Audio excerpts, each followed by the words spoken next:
Ny maraina teo kosa dia nisy ny fihaonana teo amin'ny delegation'ny OIF sy ny minisy mpanjakana misahana ny fanatanterahana ny tetikasa ny filohan'ny pirenena ny avy amin'ny komity mpanomana ny fihaonana tampony firenena mampiasa ampahana manontolo ny teny frantsay izay. Nandritra izany no nijerena ny fandrosoan'ny asa eo amin'ny lafin'ny fodi-drafitr'asa andraisana ny fihaonana tampony OIF izay.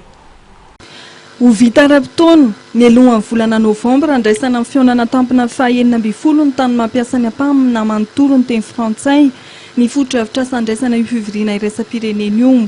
Olona manan-kaja hatrany amin'ny 203 avy any amin'ny firenena 20 no avy eto Madagasikara amin'io fivoriana io. Ary efa mizotra araka ny tokony ho izy raha nitatra natao minisy mpanjakana Rivo Rakotovao ny fanomanana ny fodi-drafitr'asa samihafa ilaina ao anatin'izany ny efitrano andraisana fivoriana ny trano ipetrahan'ny délégation. Misy fanatsarana ao lehibe indrindra zany dia le centre de conférence internationale le CCI ozy izitsika io zany dia efa mety io ampiana fotsiny araka mivolaza omaly sy fakomaly salle lehibe anankiray salle plénière andraisana na fivoriana lehibe ny filoham-pirenena zay tonga zany no mivory amin'io. Zay ihany ny infrastructure vaovao ataontsika eo dia fanadiovana fanatsarana ny ohatran'ny sono ny lokotrano raha maloto ohatra ataoko hoe zavatra tsotsotra fa tsy dia mila loatra dia misy ihany koa nefa fanamboarana ohatran'ny renitantsika rehetrarehetra reny toerana ohatra mpanao gazety misy dimanjato mpanao gazety ho tonga reny kosa tsy ho ataontsika amina hoe anangana trano lehibe en dur tsika fa misy fomba anaovana fahitantsika reny zany andraisana an'izay ka averina mandeha io zany ngeza indrindra. Ny faharoan'izay dia aizany olona nipetraka zay zany tena mahaino zareo aiza daholo ny hôtely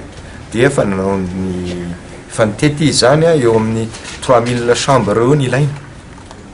Misy kategoriany satria misy filoham-pirenena ao misy premier ministre ao misy ministre ao misy olona maro samihafa ao zay zany jerena io dia sarotiny samy sarotiny daholo ary mbola ifampijerena kely amin'ny manaraka eo satria misy lazaina taminy mety misy amboarina misy atsaraina zany rehetrarehetra zany. Fahatelony lehibe dia ny fivezivezena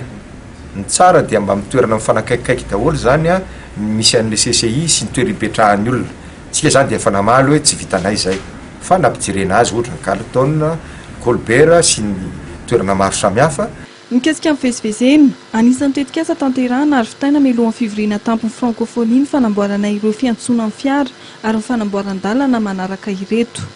Zay lalana azontsika sokafana le lalana tsara sotra dia ho ataontsika ampifandraisitsika koa ny lalany route des hydrocarbures sy ny route Andraharo mba ahafahan'ny olona mora miampita dia misy an'ilay lalana avy eto amin'ny Makia